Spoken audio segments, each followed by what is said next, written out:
Oh boy, we're back in a Criterium. My favorite kind of racing. First one this year. First one since before the pandemic, actually. It's been since like July 2019 that I've done a crit. So it's been quite a while. I jumped right into the action here so that you didn't have to see the first few laps where all the rust from not being in a crit in almost 2 years was showing. Some ugly cornering, but we've got it straightened out.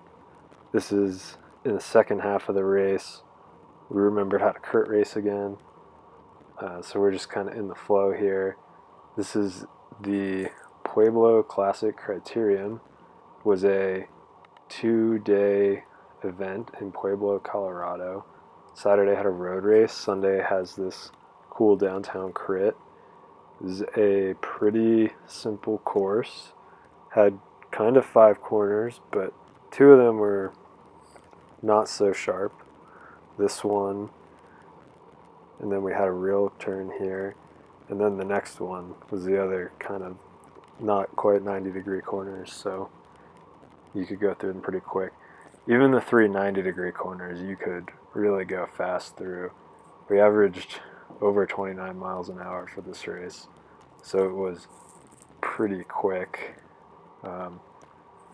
At this point in the race, I believe there is a break up the road with 4 people, and our team has missed it. So we're making efforts to either bridge across or to help start pulling it back so that we can have a chance at winning the race. The break got out to about 30 seconds was their biggest gap, and then it ended up being a really close chase right down to the wire. You'll see at the end. But there was a lot of teams who had pretty good tactics going on where they had guys in the break and then were coming through to the front and getting in the way of the chase. So they're doing a great job for their teams, but it was very effective at slowing down the chase. So you can see it keeps bunching up here repeatedly, even though we kind of need to get on it. So we're coming on to the home stretch right now. This section had, after we do this first little rise out of the corner, it was a downhill tailwind, so I was pretty happy moving up on this stretch because it was easy to go fast.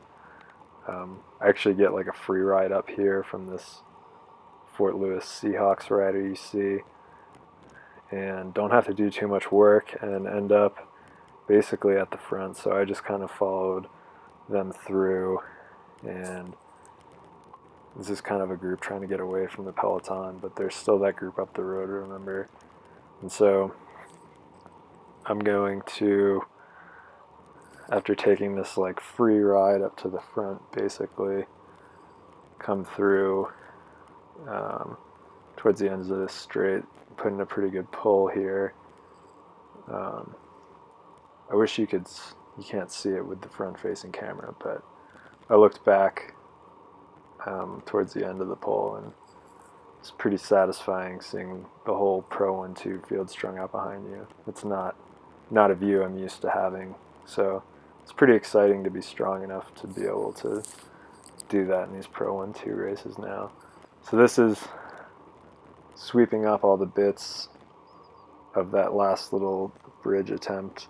So I'm on the front of the peloton now, but there's still that group of 4 of the road. You can just make them out at the end of the straightaway.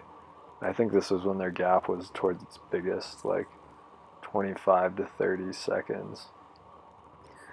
And there were some people yelling updates for us around here, which is very helpful. But once it got out to like 25 seconds, it kind of stayed there. And then the chase didn't really start in earnest until like 5 or 8 to go. And so, yeah, as I pull off here, we'll skip ahead to the last 3 laps of the race, and see the ending of the chase efforts, find out if we caught him or not. Okay, so jumping ahead now. This is 3 to go right here. These laps were pretty quick, like a minute 20, so only 4 minutes left of racing. So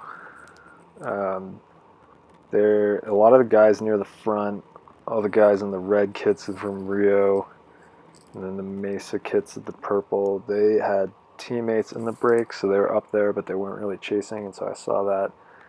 And I busted a pretty big move up the outside here. Definitely burned a lot of energy to move up, but somebody needed to do something to continue this chase here. You can just make out the group ahead. The gap is coming down rapidly at this point. So I get to the front, and I was just planning to like burn everything I had on this pole here to try and help bring the move back for a teammate to sprint, since we had a bunch of guys in this race. And I thought I was going pretty hard on the front, but not everyone else did. So there's a peloton coming through. You can see the 2 Mesa riders just sitting on the Lindenwood rider that's actually trying to chase. And so I pulled off and thought I was done for the race. This is 2 to go now. And I just slid back, and then I kind of realized, I was like, oh, I don't feel as bad as I thought. So I decided to kind of slot back in here. The outside corner line on these corners was pretty quick. I mean, all the lines were pretty quick. You could pedal through all of them. So put in a little dig just to like slot back in. Heart rate's come back down, so I'm feeling a lot better, and you can see the field fans out here, so the chase has kind of been slowed down again, and things always get dangerous when they're slow. And you see a crash on the right side here. I think everybody was okay, just road rash, but it's always safer to have a fast race. You have to stay focused when it's fast, but when it's slow, people let their guard down and crashes happen. So now we're back onto this home stretch. This is going to be 1 to go when we cross the line. I'm too far back to sprint for anything at this point, and I had burned a lot of matches trying to chase the break, which is like just dangling off the front now, probably only 6 seconds. And the field is going pretty fast now since we can see the breakaways so close. So I'm just kind of coming in to the finish here without much expectation of a result. You can see it kind of fans out again. Everybody's taking a chance to move up on this backstretch. That finish was so fast with the downhill tailwind that you had to be on the front pretty far out, probably like just out of the last corner, because it was so fast that it was going to be hard to come around people, since everyone was going to be spinning out. So this is the last corner here. We're onto the home stretch. I just kind of kept pedaling to the line. A lot of people sat up, so I think I got a lot of spots back on this finishing stretch, but ended up finishing 24th.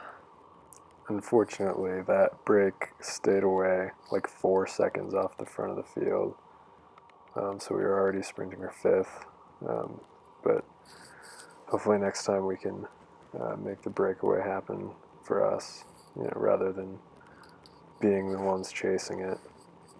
So definitely looking forward to more racing soon.